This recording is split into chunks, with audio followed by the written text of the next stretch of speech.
Hello, I'm Casey. And I'm Fallon. And this is Render the Darkness. Today's fun fact is a squirrel's front teeth grow about 6 inches per year. So that's why they are constantly gnawing on things so that they can keep their teeth ground down. Squirrels are extremely fascinating, actually.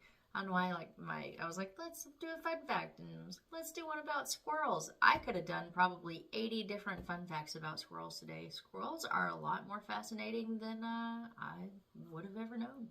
So you could have done a case on squirrels. I could have done a case on squirrels. Do a case on squirrels. If I can find a ghost squirrel or like a real aggressive, vicious one that's maybe taking out some other squirrels that we know about. Maybe there's like a squirrel mob out there I could do a case on. Might be a squirrel cryptid somewhere in the world. Yeah. Hey, my first kids book, The Squirrel Mob Family. Copywriting that. Just saying. But no, for real, they really are very fascinating. Little critters. I like squirrels. I like squirrel. Yeah, every time I see one, I'm just like, squirrel. It's funny. And take it away. All right, so today we are back in Louisiana for our 50-state series. Ooh. Yeah. And we are actually going to be talking about some haunted places in the New Orleans, however you want to pronounce it. Or New Orleans. So the first one we're going to be talking about is called the LaLaurie Mansion. Now the mansion was built by Delphine LaLaurie's father, and her husband were given the building after they were married. The couple moved into the home in 1832, and not long after moving into the mansion, the couple became known for the lavish parties and social gatherings. Soon Madame LaLaurie was recognized as the most powerful Creole woman around while taking care of the family matters. And she had been married twice before she married Dr. Louis LaLaurie, and she already had 2 daughters, one that wasn't seen a lot due to her health issues. Now, people thought that she was one of the smartest and prettiest women in town. People who talked to her couldn't stop talking to others about how wonderful she was, and many of her guests would remember one of her best qualities was her kindness. However, it's said that there was another side to her that her friends and people who looked up to her didn't know about. One that was evil, heartless, and some say psychotic. Now, the couple had many servants that took care of the home, with one in particular who she treated pretty well. He wore nice clothes and he was always by her side. The others, however, were not so lucky. They were in clothes that were not in great condition, and they were thin and their chests were sunken in. Now, they moved around the home with their heads down, not daring to look up from the floor. The concerns revolving around the servants are where a lot of the rumors about Madame LaLaurie started, about her being cruel to them. One story going around was about her keeping her cook chained to the stove in the kitchen. One of her neighbors claimed to have seen her screaming and chasing a young servant girl up every floor in the mansion with a whip through the windows. I actually know this story now that you're reading it. Oh, do you? Or getting into it. I do. I know this story. Now, they would say that when they reached the roof, the girl disappeared, and they soon heard a loud thud when the girl hit the ground. They also claim that they've seen the young girl being buried in the shallow grave under a cypress tree on the property. Others would say that one servant would be there one day, and the next they had been replaced. These occurrences were reported to the authorities, and they removed the servants and took them to auction, where some say that Madame LaLaurie asked some of her family to purchase them, and she would buy them back in private. Now, she would tell her friends that it had been an accident. Some would believe her, but most people didn't, which was a starting point of the decline of her social standing. People started to say no to the party invitations, and dinner parties were going ignored, and soon the people started to avoid the family altogether. In April 1834, everything about Madame LaLaurie came to light. It said that the cook started a fire because she would rather burn than continue taking the abuse she was suffering. As the smoke was coming out of the window and the room started filling up with smoke, people started going into the home to see if they could help while the firefighters were carrying buckets of water to the home. Madame LaLaurie started having people move the expensive items out of the home when she was asked if her servants were safe. She told the person not to interfere with her affairs, so he went to a judge that was already at the mansion. Together, they searched the house looking for the servants, but only found locked doors on the top floor. As they were searching, they found a door leading to the attic that was locked. They asked her to open it, but she wouldn't, so they broke the door in. Now, when they did, it's claimed that they've seen 7 people badly mutilated and swinging by their necks, Ooh. with their hands and feet torn and stretched from their sockets. Oh my gosh. But they were all still alive. Oh my gosh. Some other accounts claim that they were tortured and experimented on. There were operating tables, people in cages, and some had holes in their skulls so, quote, their brains could be stirred. Ugh. Yeah, I mean, that honestly was a lot more graphic, but I tried to make it a little less.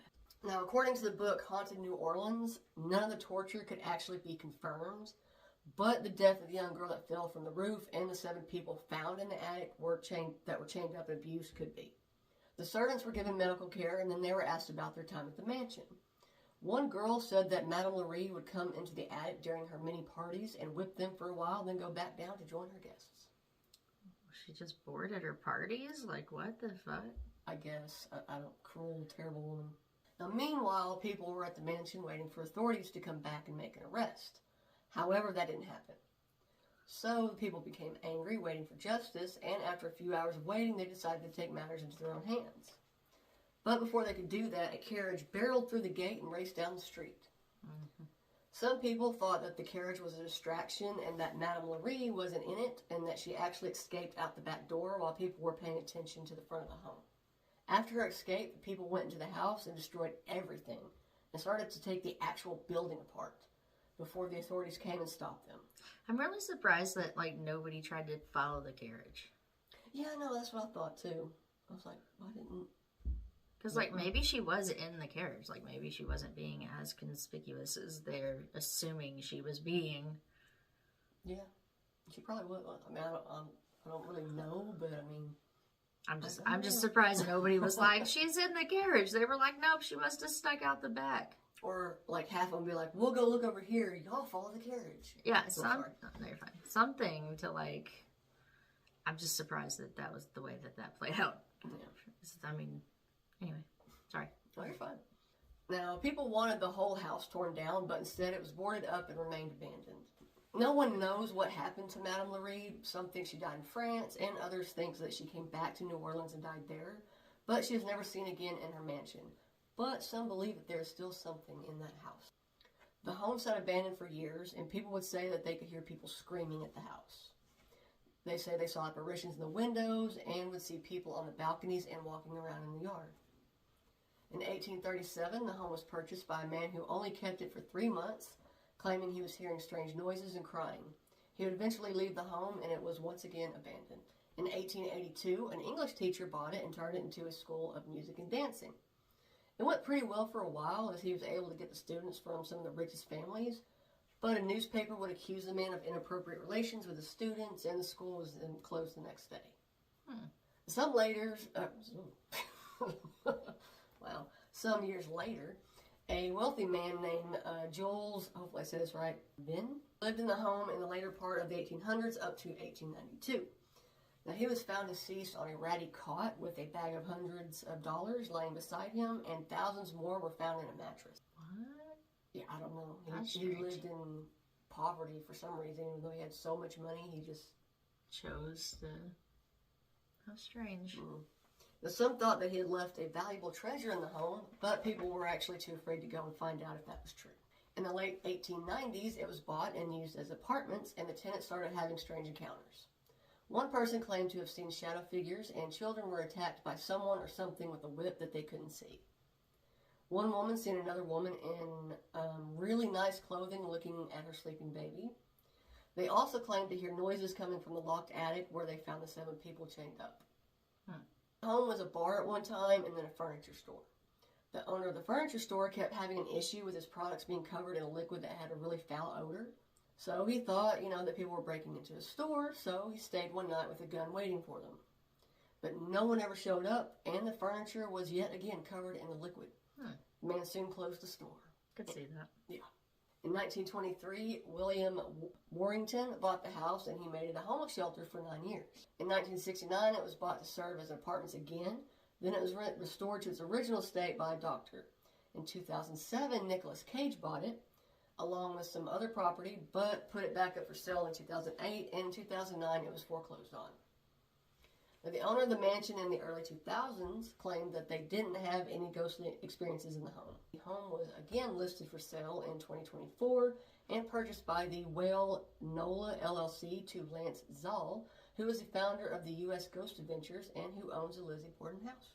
All right, so the last one we're going to talk about, and it's a little short one, but it's called Julie the Lost Lover. Ooh. Now, in the French Quarter, there's a building that has a ghost of a lost lover. She can be seen on dark nights in December. It's said that she walks on top of the roof without any clothes, and when the wind gets stronger, she grabs her arms as she tries to shield herself from the weather. That's really sad, actually. Some say that she can be seen taking shelter under the eaves, and when dawn comes, she disappears. It's said that she is condemned to repeat this every night, but only on the most frigid of nights. Where did this ghost come from, you may ask? I was just about to ask that question. What a coincidence. Well, the story goes that she met and fell in love with a wealthy man. Okay. That man had paid for an apartment for her to live, but he was married. Ooh. Now, during the 1800s, many of the rich white men would have beautiful black women as mistresses who they would have stay in the city while they paid for everything. Okay. During this time, it was forbidden to have a relationship with these women out in the open. Now, Julie liked the life that she had with this man, even if it was a secret. He gave her fine clothing and jewelry, and she always had plenty to eat. At some point in time in the relationship, she did tell him that she loved him, and he would tell her that he loved her as well.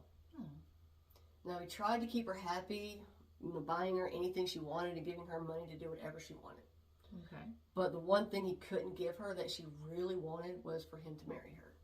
Now, she started begging him to marry her, but he would always refuse because he didn't want to lose the financial generosity of his family. But the request soon turned into demands from an angry woman, and he finally agreed to marry her. Now, he would tell her that she had to do something to prove how much she loved him, and if she couldn't do it, then things would stay the way that what was going on? Couldn't do it, then things would stay the way that they were. Tongue-tied on that one. Now, he told her that she had to take off all of her clothes and stay overnight on the roof. And he told her that he knew it was cold, but if her love was true, then it would keep her warm. Oh, there's something fishy about that. Now, the man really didn't think that she would do it. He only said it to keep things at the way that they were and to keep her from begging him to marry her. So he was just trying to think of something so extreme that, like, she wouldn't do it. Like, He no. didn't have any, like, malicious intent with what he was saying. He just was like, I'm going to come up with something so crazy that there's no way she'll go do it. Yeah, from what I read, Okay, it's just because like I was like, is he planning on pushing her off the roof? Like, what's going on here?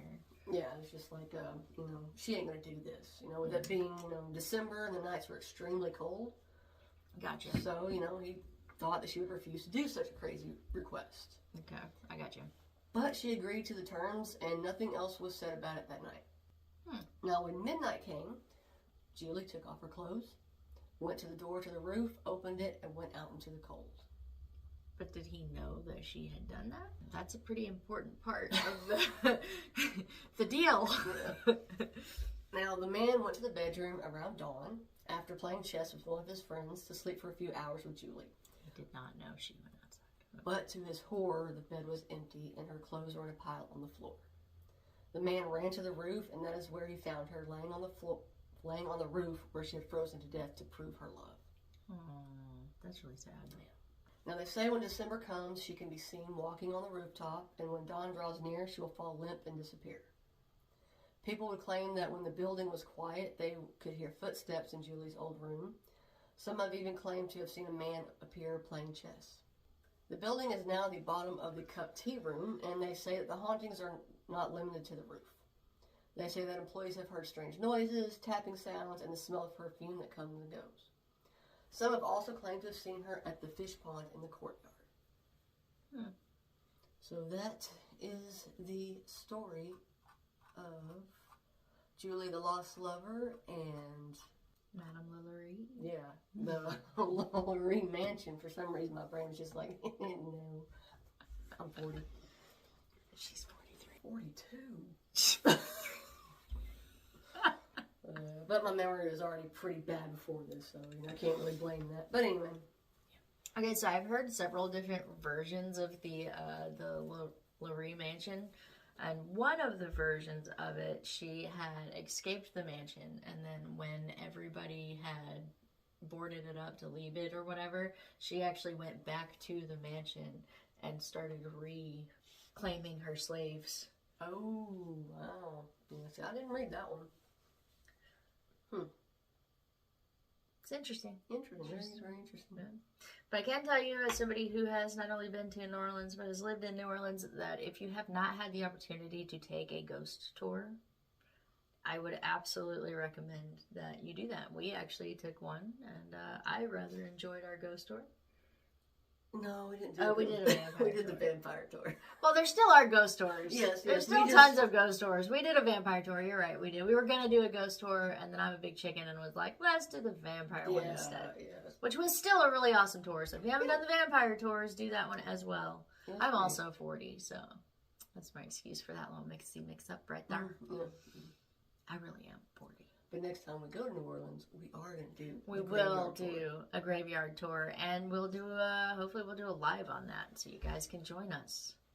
Fingers crossed. Last time we tried to do a ghost live, our ghost was like, nope, not going to get me on video. Nope, our account got banned. I mean, like, the second we showed a picture of her, like, it was like, flag. We were like, whoa, what happened? And then we couldn't get it back up after that, so... Anyway. Sorry. Why we say that our content isn't for, children. I mean, not most children. But anyways, that was pretty interesting. Thank you for sharing your little ghosty stories. I feel really bad for old Julie there. Yeah, I know, that was terrible. But yeah, if you ever make a deal like that with somebody, you should probably make sure they know. Yeah, be like, poke your head out and be like, hey, I'm going on the roof to prove my love. Yeah, I'm doing that thing you asked me to do where I'm going to be outside in the frigid cold, naked. Yeah, because he probably would have, I bet he would have stopped her. Yeah, he probably would have stopped her for sure. That's sad though. Yeah, sad. Also, if you're like with a dude and he's like, prove your love, and gives you some ridiculous whatever, just walk away. Just walk away. Yeah, agreed. Just be like, screw you. I'm going home. Prove that. And do the, make sure you do the. That's important. Yes. Otherwise, I don't understand the message. Yeah. Not at all. But other than that, that is our episode. So, thanks for hanging out. Yeah. Also, got some really big stuff coming up. Don't forget that on November 9th, we've got our interview with Maxim Puric coming up. And we'll be covering the Schmerl Haunting with him. It's a book that he wrote. He is a best-selling author. If you remember, we did an interview with him one time before on the Lost Tribes of Bigfoot. Really, really awesome guy. Very informative, very smart. You should definitely go get. You should absolutely go get both of those books because they are both great books. And if you do get those books, please leave a review for those books on Amazon if you can, because that tremendously helps the author more than you could ever imagine that it helps the author. And it just takes a few seconds of your time, and it's free for you to do. So, but other than that, we hope we see you on our next episode, and we hope we see you on the 9th in our interview with Maxim. Yeah. And thanks for hanging out. That's our time.